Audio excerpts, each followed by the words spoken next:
Hi everyone, welcome to Lisa's Stamp Studio. My name is Lisa Curcio. I've got a card today using the Hedgehugs stamp set. Yes, I said hugs. These adorable hedgehogs come in a grouping of different images to make an array of cards. I've paired it with the Wood Textures Designer Series paper, and I'm working against the rules today to color in this image. It's definitely an experiment that I want you to try. Remember, if you're here visiting from YouTube, you'll be able to find the pictures, the cutting dimensions, and the supplies for today's project over on my blog. That link is right down in the description of this video below, making it easy for you to find. Let's head over to the stamp table and let's get started on today's project. Here's a good close-up of this adorable hedgehog. Isn't this cute?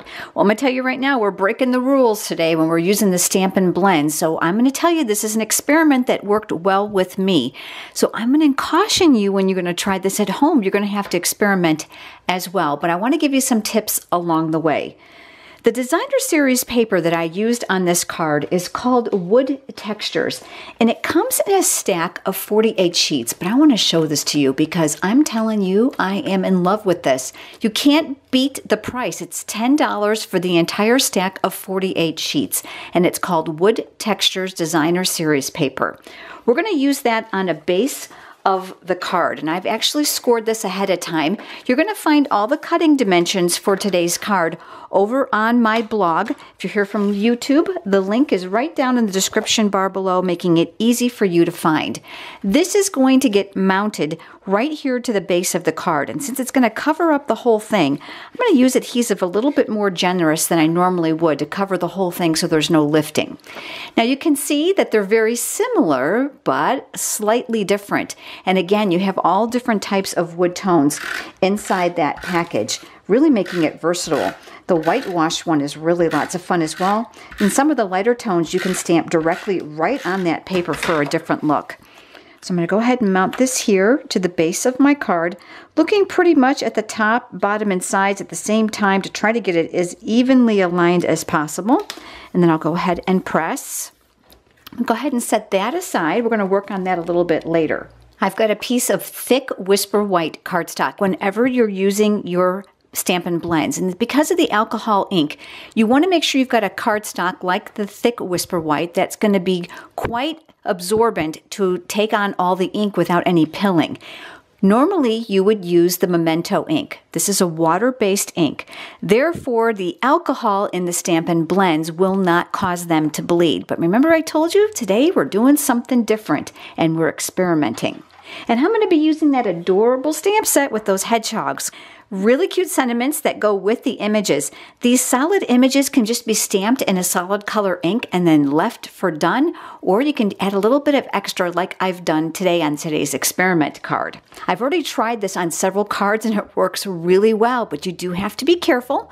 So I'm going to tell you, if you're going to try this technique at home, to practice on some scrap thick Whisper White cardstock first. I'm using Early Espresso as the base. I've got my hedgehog image here. I'm going to ink that up. Checking to make sure I don't have ink around my edges, and then I'm going to stamp that hedgehog here firmly in the center because we're going to end up die cutting this shape. I'm going to set that aside, let that dry for just a second, and while it's doing so, I've got a tiny piece of Daffodil Delight cardstock. I've mounted the words Adorable You. That's all from the same stamp set. So I'm going to go ahead and ink those up. And I get in the habit of checking to make sure that I don't have ink around the edges. And then we'll go ahead and we'll stamp that here in the center.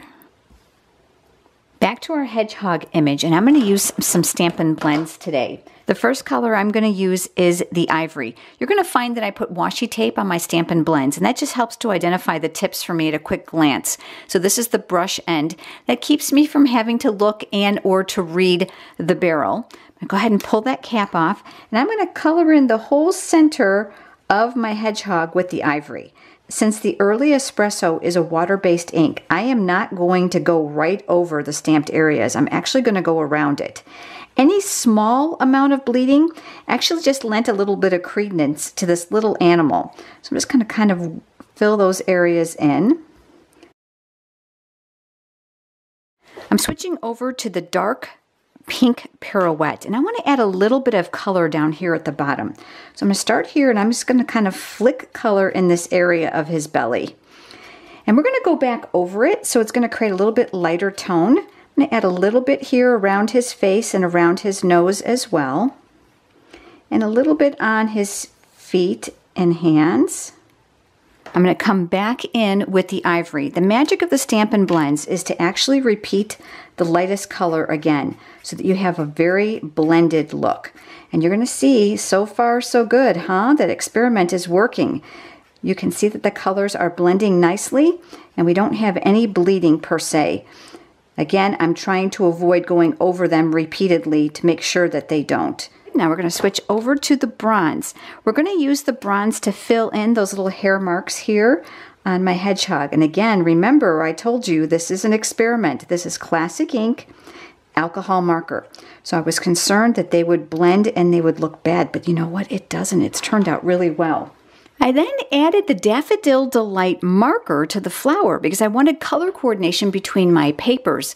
And of course, there's no Daffodil Delight Stampin' Blends. So I'm going to go ahead and use my marker. And I'm just going to color in that little flower just so we've got that color coordination. Here at the bottom, I didn't want him to look floating, so I've pulled out my light smoky slate. And I'm going to go ahead and add a little bit of color under his feet just to give him a little bit of a shadow. And because I thought that was a little bit too dark for my taste, I brought in my color lifter. I'm going to use this to lighten that down a little bit. And again, I'm going to avoid that early espresso ink as much as possible because I don't want to have any bleeding. And I'm going to go back over this. And you can see the alcohol in my marker.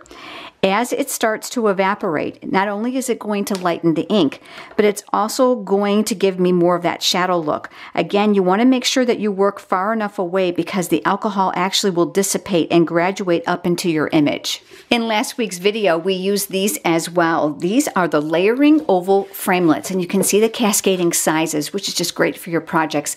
There are also scallop ovals as well, and we're going to use both today. I'm a fan of the magnetic platform to help hold my framelits in place, but it's not required. I'm going to put a clear cutting mat on the bottom to protect it. And here's that thick Whisper White cardstock with our hedgehog. And I've pulled out the oval that I want to use for him. I'm going to lay him here. And I want the layer to go behind it with the scallop oval. So I've chosen a size that's just slightly bigger than the one you see here. I'll place a clear cutting mat over the top to protect those, and then we'll crank those through. If you hear popping and cracking, which you might hear, that's completely normal with your Big Shot. That's just the rollers that are compressing against the die. And then we're just going to pull those pieces out, and then you'll see that we have our 2 layers. We've got our 2 layers. I'm going to go ahead and flip that over. Do you see how the bleeding of the alcohol markers comes through the thick Whisper White cardstock? That's just an indication of a really good marker and really good paper. So that's why you need to use the thick. I've mentioned this before, and I'm going to mention it again today. You want to make sure that you're not actually coloring in your image on a base of thick Whisper White cardstock with the Stampin' Blends. Otherwise, obviously, it's going to bleed through the front. And then I'll rub from the back. We've got our base of the card, and I thought it was just a little bit plain, so I wanted to add a little bit of thread from the burlap ribbon. So let me show you how I did that. I cut myself, about 22 inches of the 5/8 inch burlap ribbon. And here on the end, there's a thin piece of monofilament that actually holds the strands together. If you just pull, it'll separate. And I actually pulled out a total of 3 strands, and I just pulled them individually. Once you get the first one out, it really is quite simple because it just loosens up the strand of threads. I pulled out my other 2 ahead of time, so we've got our 3 strands here. I'm going to meet my ends the very best that I can. And I'm going to wrap those around the inside of my card. About 1/3 of the way down. I'm not worried if they're twisted and not straight. That's completely fine. And then I'm just going to come over here to this one side, making sure that I've got enough room to work. There's nothing worse than working with a small piece of ribbon or thread and you're struggling to make the tie or the bow. So I'm working over here to the side, and I'm grabbing all 3 layers of those strands, and I'm going to make a knot first. I find by making a knot first with these thinner strands that it's going to make my life a whole heck of a lot easier than trying to just make a bow, which seems to come unraveled. So I've got my knot, and then I can shimmy this up and down, and then I'm going to go ahead and tie my bow. pulling those strands through. I do want it to lay sideways, but do you see how big my loops are? They're a little bit larger than what I would like. So here's a tip for you. Put your finger on the knot, which is going to help hold the tension, and then just slowly pull the strand ends, and it'll make those loops a little bit smaller for you, a little bit more proportional to your card. I've got my paper snips here, and we're going to give that a little bit of a haircut on either end. I'm not even concerned that they're even. I do want them to look whimsical. So here's our image. We're going to flip that over, and I'm going to take my Stampin' Dimensionals. I'm going to put those on the back here and here, and I'm also going to do them on the sides, but I'm going to make sure that they're not going to rest directly on the ribbon. So I'm actually going to set them off to the sides. Then I'll take off that paper backing. This now is going to get centered here, near close to the bow, so it appears to be centered on the card. Do you remember that greeting that we stamped? Well, it's going to be too long, but rather than stamp on a little tiny piece of paper, I'm just going to bring in my paper snips, and I'm going to snip the ends as straight as I can. Doesn't have to be perfect, right? And then we're going to flip that over, and I'm going to add 2 more dimensionals to the back to anchor that onto my card. Again, taking off those paper backings. And then I chose to put that here. So here's the one we created today, and here's the one I created before you joined me.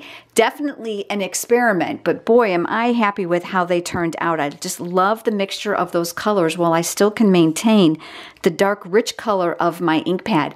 Again, like I said, this is not foolproof, so you're going to need to experiment.